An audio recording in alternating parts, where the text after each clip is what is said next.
You're listening to Kerry Lutz's Financial Survival Network, where you get valuable information you just can't find anywhere else. To thrive in today's trying times, you need the Financial Survival Network, now more than ever. Go to financialsurvivalnetwork.com and get your free newsletter and gift. Financial Survival Network, now more than ever. Welcome. You are listening to the Financial Survival Network. I'm Kerry Lutz. Well, stagflation is officially here. Mortgage interest rates are above 5%. What does it all mean for the United States, the global economy, and the stock market, and everything else, maybe even gold, silver? Let's set our sights on dollarcollapse.com's John Rubino. So, John, what does it all mean? Kerry, it means lots of bad things. Stagflation is one of the worst environments for an economy to be in because nobody's happy. Prices are going up, so life is getting harder. You're not making any more money at work because the economy is not growing. So life just gets harder and harder. You, in turn, start looking for ways to vote the incumbents out of office because you're mad at them and you blame them for what's happening. And so you have political turmoil on top of financial turmoil. And that's kind of what we're getting right now. There's a chart on Zero Hedge, which I sent you, that shows the relationship between inflation and economic growth right now. And it used to be that they tracked pretty well. But now there's this huge divergence where inflation is going up and growth expectations are falling. So the gap between those two lines is turning into a chasm. And that's, it's a visual depiction of stagflation right now. So we're kind of there. And, it's not clear how we get out of it because the Fed is still tightening, which means the economy is liable to slow down as interest rates go up. We'll have to talk about the effects of rising interest rates in a sec. But if you don't have growth accelerating and inflation is not coming unstuck, it's still high because we've got all this, all the impacts of the Russia-Ukraine war and all that money that they printed out during the COVID pandemic, and all of that stuff is still in the system and causing prices, especially food prices, but not only food prices, to go up. So you got inflation that's going to rise no matter what in the near term and a slowing economy. And, the Fed cannot fix this. The Fed can't make more wheat or more oil. So you can't fix a lot of our current supply chain problems with monetary policy. And that's all we've got. We don't have any supply chain fixes. We've just got easier money. And that's gone now. So this next year is going to be really tumultuous. And I think we'll see just how tumultuous when we see what happens in the midterm elections for US Congress. Because right now it's not looking good for the incumbents. Which means there's going to be one of those kick the bums out episodes, which just exacerbate all the turmoil in other aspects of our lives. So here we go. Another crazy year. Another crazy year. And there's no way out of this, like you said, because they can't print up more wheat. They can't print up more water. They can't print up more oil. Nat gas prices as an example of inflation. We went over this. I explained numerous times why nat gas was more important than oil because of the way the usage has shifted over the years. Like people used to use oil and they'd switch between oil and nat gas depending which was cheaper. Nat gas has been cheaper for years and everybody just permanently switched to it. It's now like over $7.50 per million BTU. That is like the highest it's been since '08, John.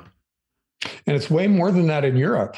I think the nat gas story is really a European story, as more than it is here. Even though here it's a story, it's an inconvenience. There, it's kind of an existential threat. When your main fuel source goes up by some big multiple, not just 30 or 40 or 50%, but 3 or 4 times in the space of a year.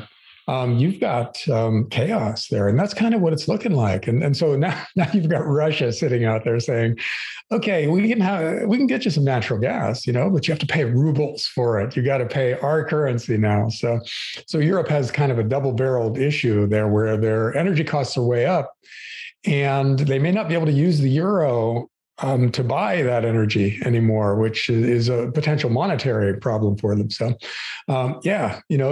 this is one of those multifaceted problems that is an issue no matter from what angle you approach it. And I think we'll see, a big part of this blow up in Europe first, and then spread around to the rest of the world. So watch Europe in the next year. And, especially if we're still like this next winter, then it's just chaos. But even during the summer, it's going to be a problem. And it'll be something that'll be, borderline headline news for quite a while.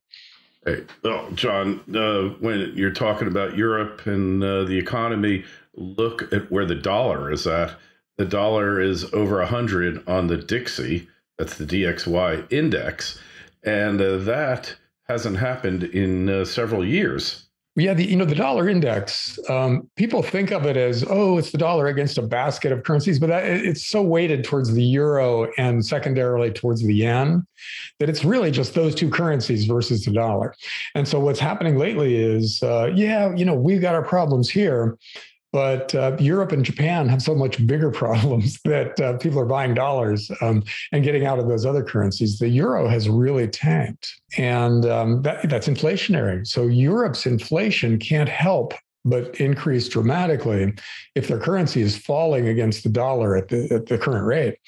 And that forces the ECB into tightening into an economy that can't handle tight money. Europe is just a very weak, messed up economic system with a lot of countries like Italy and Greece that just can't function unless the ECB is buying all their bonds and their equivalent of the 10-year treasury bond rate is less than the US rate. And, who in the right mind lends money to Italy for 10 years at a rate less than what you get from treasuries?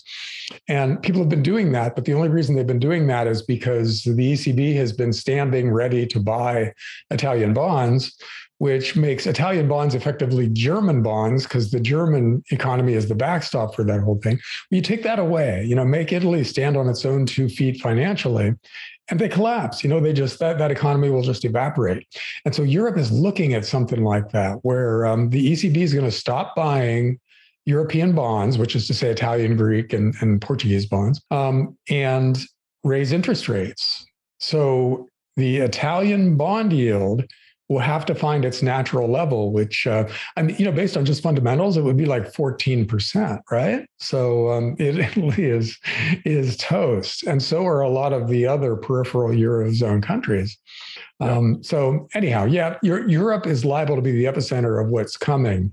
But that's not to say just because we aren't quite as bad and the dollar is up that we're in any kind of good shape at all, because we're a mess here too.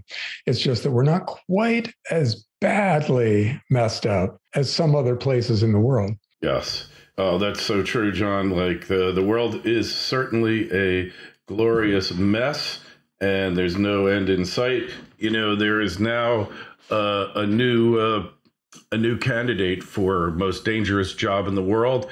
And that is, it's replacing the New York City convenience store clerk after dark. And that is a Russian general, right? There's no sheet of bulletproof glass in front of the counter for the Russian generals. Russia is sustaining some very serious losses in Ukraine, which they didn't expect. They expected to go in and just slice right through this third world country they were invading, get it over with, pull back out, and then make their point about NATO not being allowed on Russia's border. It got a lot more complicated than that, though, because, in part because Russia didn't want to just go in and kill a bunch of civilians and blow up cities. So they put some restraints on their military. And in part, it's just not going as well for them as they expected. They're meeting a lot more resistance, and they're not quite as good as they thought they were. Quite bad, in fact. Quite awful. Yeah. So it's interesting how this is going to play out. Let's say they settle this tomorrow. Okay. Let's be really optimistic and say they come to an agreement. Russia pulls out. Ukraine is neutralized. Russia has had its military reputation tarnished badly. So they're not as scary as they used to be. On the other hand, they've accelerated their de-dollarization as part of this in response to the sanctions that the West put on them. And now they're feeling confident that they can get paid in rubles for natural gas because Europe needs that gas so badly.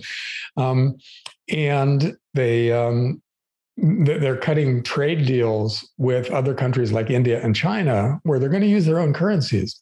And this was always going to happen. We were always heading in that direction because the US, the morons in charge of US monetary policy, were using the dollar as a weapon, which is a huge problem for the world's reserve currency. And it was chasing other countries out of the dollar-centric global financial system. And the reason for that is very important. We need to focus on why we're screwing up. And that is because the world's reserve currency needs to be neutral. If it's the currency that everybody's going to use for foreign trade and everybody's going to hold in their foreign exchange reserves, doing so cannot benefit one country at the expense of other countries, because then you're kind of voting for and against other countries, including yourself, when you use dollars. And instead of downplaying that to the point where it's not a thing, and being super even-handed and neutral in our monetary relations around the world, we've used the dollar as a weapon. Anybody steps out of line, we say, we're kicking you out of the SWIFT system, or we're going to confiscate your bank accounts here in New York or London or wherever. And so everybody now in the world realizes that you cannot trust your bank accounts if they're held in say, London or New York. And you can't trust your bank's ability to continue to operate on a global stage if the US can kick them out of the settlement system anytime they feel like it, for whatever reason they deem appropriate, And so that's going to lead other blocks of countries to look for alternatives through which they can trade and otherwise transact, using their own currencies, and hold each other's currencies as reserves and buy energy with each other's currencies, and basically just bypass the dollar system. That's a catastrophe for the dollar, because it's wildly overvalued if it's not the world's sole reserve currency. You make it just one of many, one of 8 different currencies that a reasonable central bank can hold. And then the dollar has to go down to the value that reflects that new status, which would be way lower than today's value, which means we would have massive inflation, which means we'd have to somehow live within our means in the US. And we're so profligate, we can't do that. It would cut the average family's lifestyle by a third if we had to live within our means here. And, you think these midterm elections are going to be tempestuous? Try cutting everybody's lifestyle by a third and then see if you get reelected. Craziness. But that's the world that we are inhabiting at the present time, and there's just really no way out. Hey, when you look and you see what the media says about the war, and they don't even touch this, other than like Zero Hedge, a few other so-called fringe websites, the media hasn't touched the dollar story with a 10-foot pole. I wonder why that is, John. Don't just survive. Thrive. The Financial Survival Network. Goldterra Resource Corp is a gold exploration company that has assembled a highly prospective district-scale land position on the doorstep of the city of Yellowknife in Canada's Northwest Territories. Goldterra is currently focused on expanding and delineating gold resources at the company's Yellowknife City Gold Project, with a goal of discovering over 5 million ounces. With ready access to infrastructure and multiple high-grade gold discoveries, Goldterra is on track to re-establishing Yellowknife as one of the premier gold mining districts in Canada. Goldterra trades as YGT in Toronto and YGTFF on the OTC. For more information, go to goldterracorp.com. That's goldterracorp.com. This is the Financial Survival Network, the information you need to thrive now more than ever. Well, because they're employed by big corporations. If you were wondering whether the U.S. corporate media was basically paid and run by big pharma, the pandemic pretty much put that to rest. They clearly are. And now this Russia-Ukraine thing proves that the military-industrial complex is just as influential with the corporate media as big pharma is, because who makes money from this? Just follow the money, all right? Nobody benefits from this except the guys selling the weapons that are being used up. Every time some country out there shoots off a bunch of its missiles or fires its automatic rifles, all that ammo has to be replaced. Who replaces it? Raytheon, General Dynamics. And so who tells the mainstream media to be in favor of every single war that anybody can conceive of? Raytheon and General Dynamics. And that's what's happening now. You turn on CNN or MSNBC, which are basically liberal news shows, and they're pro-war. They're like, why don't we go over there and just impose a no-fly zone on Russia? Which means, why don't we go over there and shoot down Russian jets? Shoot down the jets of the other major nuclear power on Earth. And it's like these guys honestly don't realize that we're risking nuclear war. Sean Penn, who you might have seen on the news here. Try to avoid him, but yes. He's an actor, and I used to think of him as kind of a thoughtful actor. He does a lot of indie stuff that is good, but not necessarily lucrative. He was on some news show the other day being interviewed, and he expressed his displeasure with the fact that the U.S. is reluctant to use its nuclear weapons. And I'm not exaggerating. He literally said that, what a moron. And Ricky Gervais is right about actors by and large, that they're uneducated people who basically went to work in their craft right after high school. So they really didn't get much of an education on the way. If they didn't drop out. If they didn't drop out. Yeah. And so, but now that they're in big movies and things like that, people think they're intelligent because they play intelligent characters. So they listen to what they say. And a lot of these guys have platforms on which to pontificate about what's going on in the world. And they just make total fools of themselves. And this is another example of that. This moron actor who should never be listened to on anything beyond the craft of acting is out there saying he wishes we would have a nuclear war with Russia.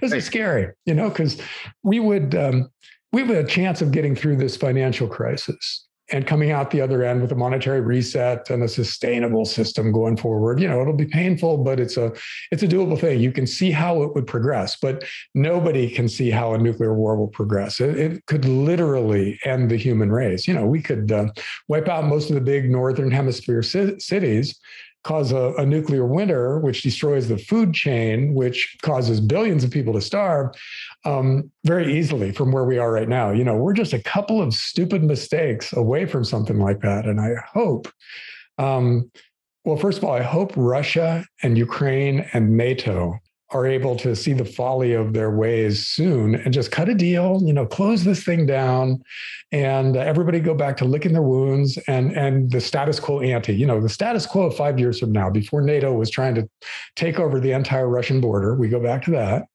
And then we can get on with things. We can do a lot of good in the world. We can make a lot of progress from here, but not if we're lobbing H-bombs at each other. So for sure. Well, here's hoping. Yeah, let's hope. Well, you go back to Sean Penn, speaking of him, he married Madonna. So right away, you got to question his judgment.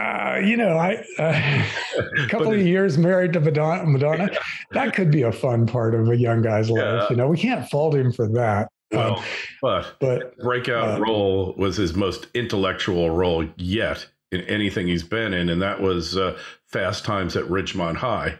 He was the stoner Spigoli, and that was where he got his start. And he played that role so well that you had to believe he wasn't that good an actor at that point. There's probably some truth to it.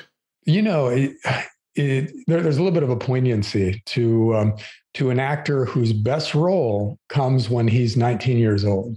And ever after, and wherever he goes, it's like, hey, Spicoli, I'm sure for Sean Penn, because he's done a lot of other stuff, but none of it's been that notable. He's, like I said, he has an interesting career because he does things that aren't necessarily commercial, and he does them because it looks like it's fun to do them. At least I interpret what he's doing to that kind of a motivation. But yeah, the guy's not, I don't know. I lost faith in him now. Now that I know he's in favor of nuclear war, it's hard to see him in the same light. Well, if you want to know who's in favor of nuclear war, just talk to those former leftists, all of these peace demonstrators. Next thing you know, Jane Fonda will come out and say nuke Moscow. What happened to our hippies? They were a cool subculture that there are a lot of subcultures in the U.S. that are interesting, small but interesting, and the hippies were one of them.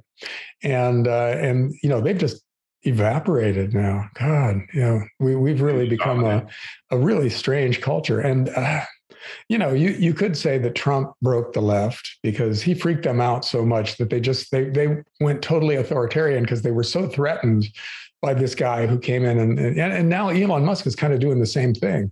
Which if he takes over Twitter, which is I was going to get to. So poison pills. We go back. You and I, we've been around a little while, to the 80s when boards were trying to fend off hostile takeovers with poison pills, and guess what? It didn't work because all the acquiring or the raider acquiring company or the raider did was up their bid, because directors of a corporation, especially a public corporation, are these things called fiduciaries. And fiduciary means trust, which means that you will pursue the interest of the shareholders above your own personal interests. And there's been a Twitter storm going on, like since Jack Dorsey left the board, all of the Twitter directors, they own a total of 77 shares in total. I've never seen a board that had that little shareholding in a company that they're supposed to be in charge of charting its course. And now what I think has happened is with Twitter is that the possibility of their biased algorithms and all of their stuff behind the scenes of deplatforming people, and not just on their own, but in concert with other platforms like Facebook and Google, not Yahoo, YouTube, etc. It's all going to come out. And, it's like rats caught in a 10-minute fire, John. Yeah. I got to say that this is hilarious to watch Twitter and the related media squirm, because, they're coming out with some great quotes. Got to say, there was one, a writer for the Washington Post, who said something like, "Oh my God, we can't let this happen. We can't have billionaires buying up crucial pieces of the media." Without mentioning that Jeff Bezos owns the Washington Post, and if it's like they're billionaire, it's okay, but somebody else's billionaire, forget it. And so these guys are just completely losing it. And I think if Elon Musk was just trolling these guys, he totally succeeded, because he got them to act stupid and to betray their true nature, which is very pro censorship. These are authoritarians running and participating in most of social media right now. And if anybody had any doubts about it, those doubts have to be gone now. Watching how these guys flail around to, I want to put in a plug, or not a plug, but just tell you to go visit Babylon Bee, which is a conservative satire site. And they've got a skit of a Twitter employee going into the corporate therapist office and talking about what it's like to have Jeff Bezos maybe taking over her company. And he pulls out a Rorschach test where they show you ink blots and you tell them what it is. You say what they are. And she says, Hitler, Jeff Bezos, no, Elon Musk, and so she's just so freaked out. She sees Hitler everywhere now. And that's really the mindset of a lot of these people. They are just convinced that there are shadowy, evil people trying to destroy their lives. And, it was first it was Trump, and then it was the people who wouldn't take vaccines. And now it's the people who are opposed to the war against Russia and who are in favor of Elon Musk taking over social media. So it must be a really dark, strange place to live where most of those guys are.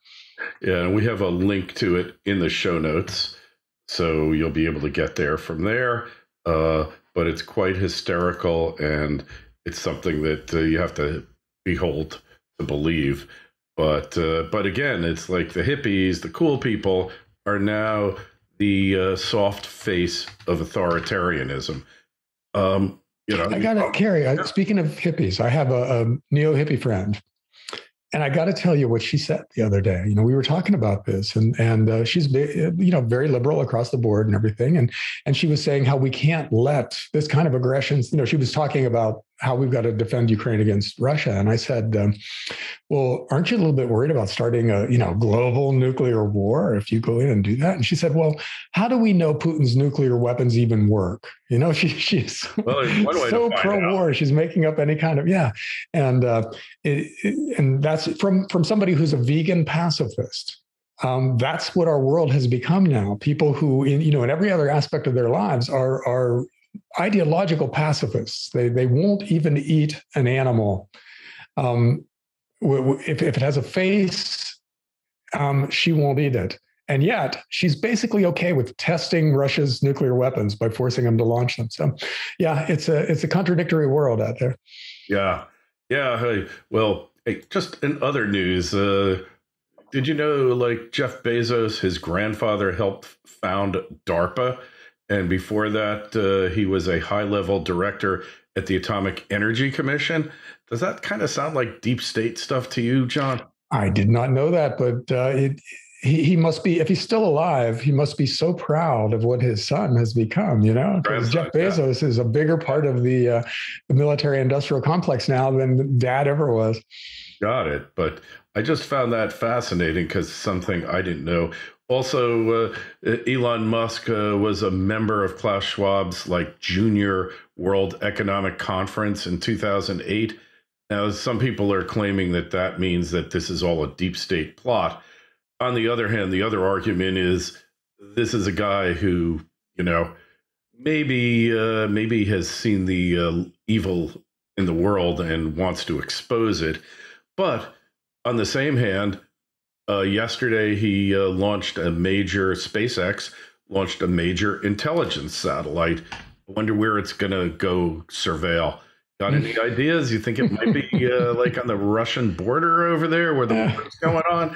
And look, with NASA and everything else, I'm not saying Elon Musk is deep state. I'm just saying don't get your hopes up so high, because every time you think one party takes over and things are going to get better, and then they get worse, and then the other party takes over and you think things are going to get better and they get worse, things could get a lot worse. But if he's just trolling here and pranking, he's done an immeasurable service, because he's really exposed what's taking place behind the scenes in places like Twitter.